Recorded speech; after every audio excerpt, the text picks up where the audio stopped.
Coming up, deadly police shooting at a park. What Maryland investigators say happened before a man reportedly armed with a gun near the Potomac River was gunned down. We've got new details from Prince George's County. 13-year-old shot at a mall where families ducked for cover overnight after a 17-year-old suspect allegedly fired a handgun near a children's play area, plus the charges the young suspect faces. Homes targeted. We'll tell you where police say a man armed with a large knife tried to get inside people's homes in the early morning hours. And charges dropped. Why prosecutors dismissed charges against one local former Olympian for allegedly vandalizing the National Mall reflecting pool. The president now upset with D.C.'s U.S. attorney. We're live. It's been a pretty quiet start to the weekend, but there are some showers on the map, and we'll show you the latest radar and what to expect for tonight for temperatures and beyond with a full 7-day forecast. Some school savings, how to score supplies for less before those kiddos head back to class. We're stretching your dollar. You're watching the station covering all of the DMV. This is DC News Now. Good Saturday evening. Thank you for joining us for DC News Now at 6 o'clock. I'm Ben Dennis. Right to it. Maryland police are investigating an officer-involved shooting in Prince George's County that happened overnight. Several agencies responded to Fort Washington Park after a reported shooting at a man walking near the river with a gun. The Maryland Attorney General's office says the investigation began just after 6 p.m. and an officer with the Maryland National Capital Park Police encountered a man by the river, and at some point the officer shot the man. He died on scene.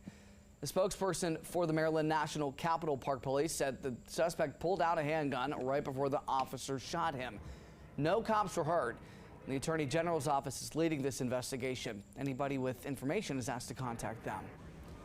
Montgomery County police say a 13-year-old was shot by a 17-year-old inside of the Wheaton Mall last night near a children's play area. They say kids were playing there at the time. Officers responded around 6 p.m. where they found the boy who was shot in the ankle. He's expected to be fine. The 17-year-old suspect, Diego Rafael Tercios Avalos, reportedly ran into the Dick's Sporting Goods where he was taken into custody by an armed security guard. A handgun was recovered, and Avalos is being charged as an adult, facing offenses including attempted second-degree murder. Meantime, police in Montgomery County hope somebody recognizes this man. He is accused of trying to get into several homes while carrying a large knife in the Fairland neighborhood. He's on surveillance video around 4:30 the morning of July the 24th along Guilford Run Lane. Investigators believe he is anywhere from 16 to 20 years old with dark hair and a goatee. At the time, wearing oversized athletic shorts and a light-colored hoodie. Anybody with information is asked to call police. President Trump is upset with D.C.'s top prosecutor after she dropped charges against former Olympian previously accused of vandalizing the reflecting pool at the Lincoln Memorial.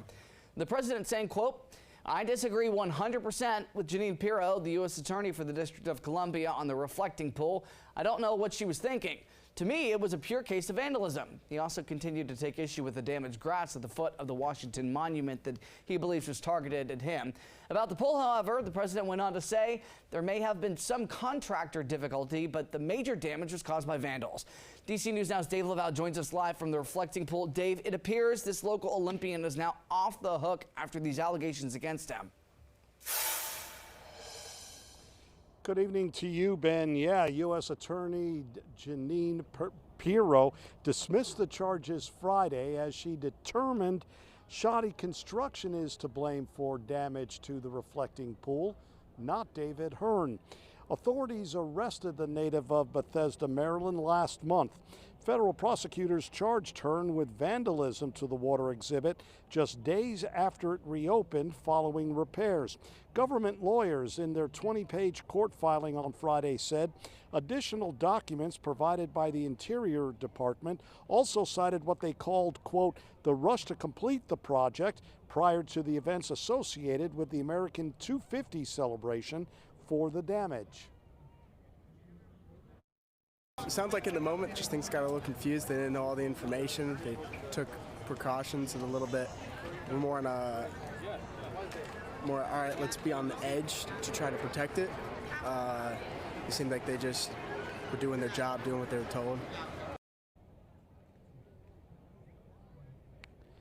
While prosecutors dismissed the charges against Hearn, similar charges remain against 3 other people. We did reach out to Janine Pirro's office to comment on the president's statements. We're still waiting for a reply. We're live along the National Mall. Dave Laval, DC News Now. All right, thanks to Dave. All right, over at the Kennedy Center, tours are on hold for now. Their website says the building will be closed Monday and Tuesday for maintenance. That announcement came after a New York Times report where an employee said the center was placing a pause on public tours. It also comes days after another Times report where a longtime volunteer described the center as a, quote, black hole. According to the center's website, tours will resume Wednesday. All right, 6:05, let's get a check on the forecast with meteorologist Scott Sumner. Scott, in our meeting earlier this evening, you said this week it's going to feel like summer. Spotty showers here and there. Yeah, absolutely. That is not going to change when you see my full 7-day forecast. Right now we have a couple of showers out there. Not any lightning associated with these right now, but one is in Orange County. That's the one I'm focusing on. It's moving towards the north and northeast a little bit. It's heading up towards the Culpeper vicinity, Remington specifically, and over towards Gold Vein as well. We also have some other showers that are heading in towards Madison County. And you can see our future radar in this general vicinity is showing those showers continuing to pull off to the north and northeast for the most part, and will impact parts of Madison and Culpeper counties here over the next hour or two. Again, not really seeing any lightning associated with it, but just a heavier downpour with some of them. And as we widen out the view, not much else is going on. We have some showers departing parts of southern Maryland over the Chesapeake at this point in time, and everything else is fairly quiet. Now we just start a new month, monthly versus yearly rainfall, so this column isn't very obviously grandiose with numbers because we haven't had any rain today.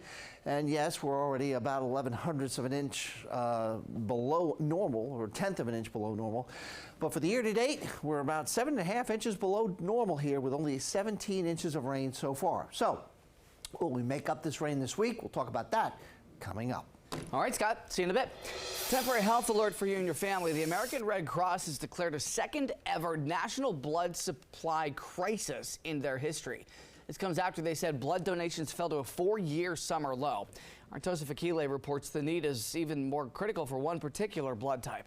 The national blood supply across the country fell by 25% in June. And even more critical, the need for O-type blood donors. There's a 1-day supply of type O blood.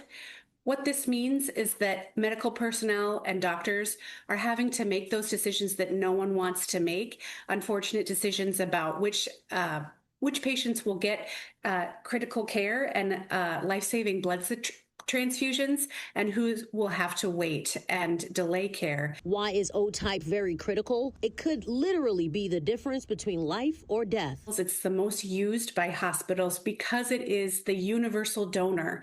And so what that means is that type O blood can be used in trauma situations when there's not time to test a patient's blood type, in emergency situations. The organization says it put safeguards in place after the first national blood crisis. But this summer, challenges, including an extreme heat wave and wildfires, kept people away and pushed things to critical level. The Red Cross is calling on people to roll up their sleeves, get in a chair, increase supply, and help save a life. We have blood drives, blood donation centers open every day of the week across the region, and we have appointments available in the coming weeks.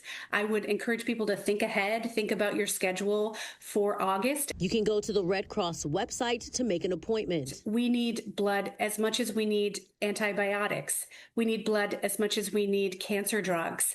And the only source of this life-saving care is from donors, generous donors who roll up a sleeve to help. To find the Red Cross website or the number to call to make an appointment, head to dcnewsnow.com. I'm Tosin Fakile for DC News Now. Our thanks to Tosin. We've got more news about that nasty stomach bug. Health leaders in Maryland say we're not out of the woods just yet after 148 people have gotten Cyclosporiasis. All but 4 cases were reported between May and July. This parasitic infection causes horrible symptoms. Most notably, you've likely heard about it, explosive diarrhea. The FDA has not found a definitive source of the outbreak, but they say it may have started with tainted Taylor Farms lettuce in Mexico. And the CDC recommends washing all produce thoroughly. Another new way to bring kids and police together. Well, there was one event to do it in D.C. through music and activities.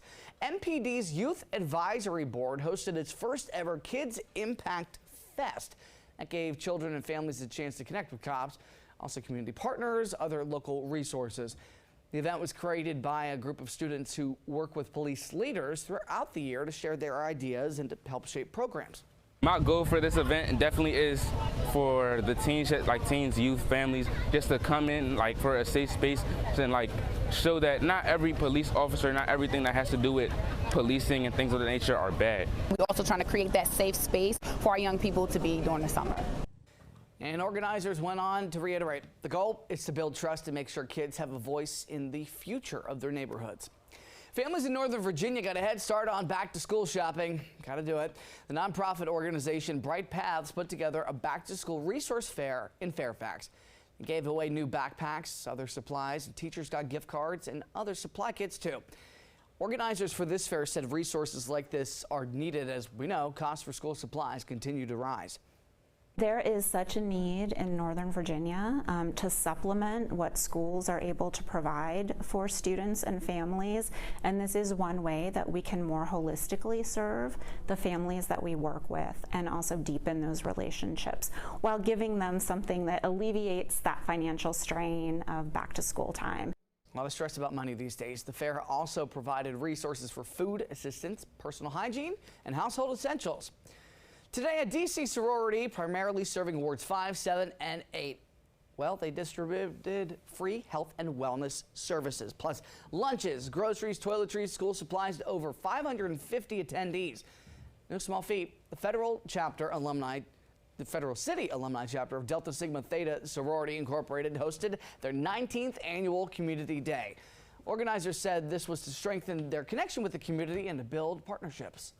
What we think is really important right now is focusing on those core support areas. So in healthcare, in education, and economic development, and making sure that we have resources to address all of those critical needs.